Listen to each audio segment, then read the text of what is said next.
and welcome back to Wellness Unplugged, your space for honest, open conversations about wellness and healing.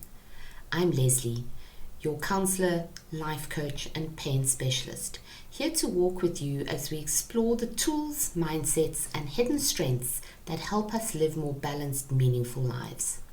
Today's episode is all about the Wellness Toolbox you didn't know you needed.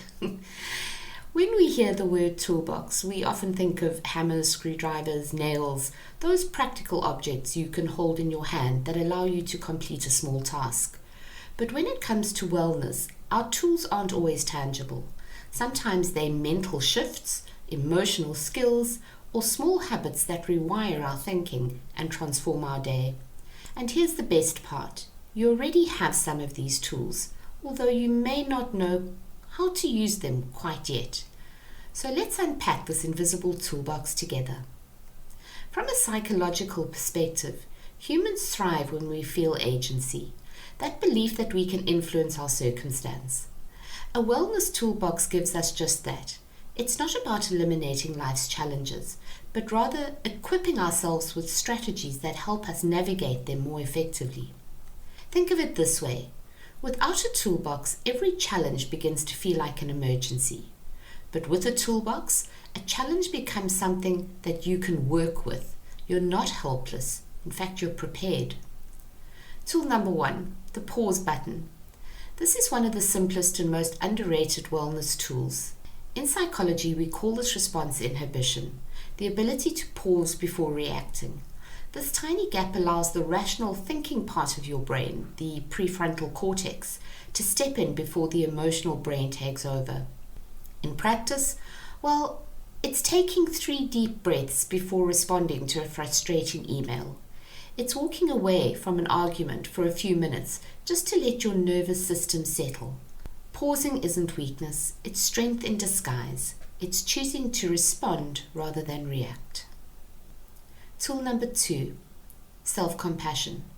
Research by Dr. Christian Neff shows that self-compassion, that's treating yourself with the same kindness you'd show a friend, reduces anxiety, depression, and even physical stress responses.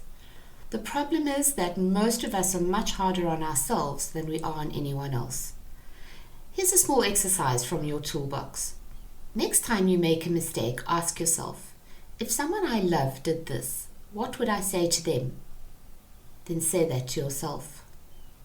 Tool number 3, the sensory reset. Sometimes your brain isn't overthinking, it's just overstimulated. In counseling, we often use grounding techniques to bring clients back into the present moment. You can reset your own nervous system with a quick sensory check-in. It goes like this. Name 5 things you can see, 4 things you can touch, 3 things you can hear, 2 things you can smell, 1 thing you can taste. It's simple, but it tells your brain I'm safe, I'm here, and I'm okay. Tool number 4, a support map. We tend to think of support as having people in our lives, but it's more strategic than that. In counseling, we use social scaffolding.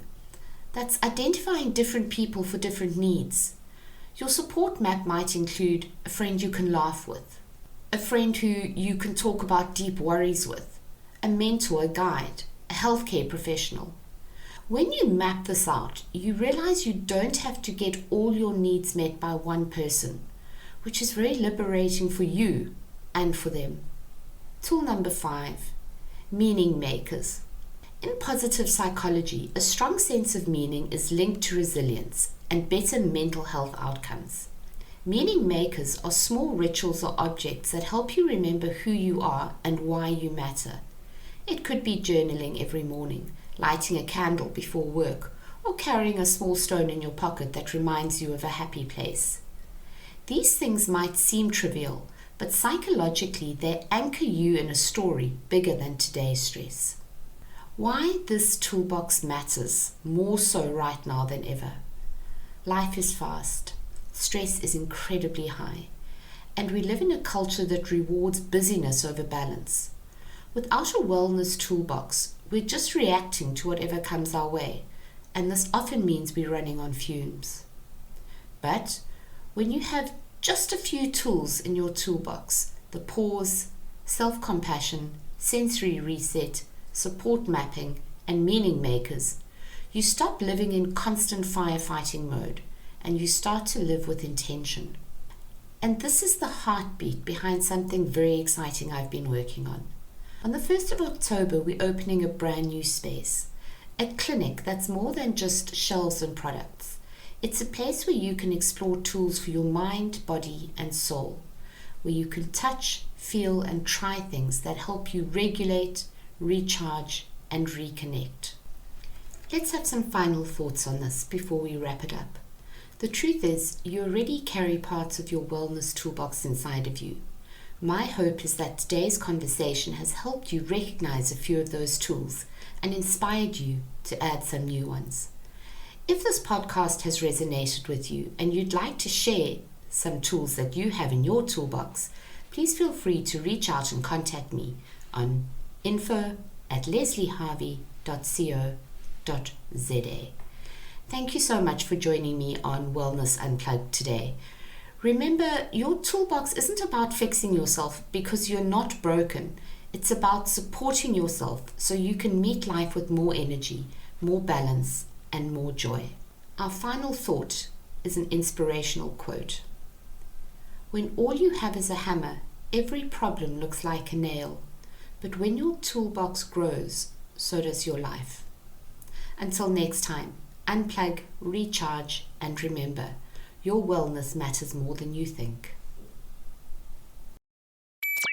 The radio station you can't live without. This is your radio. This is South Coast Radio.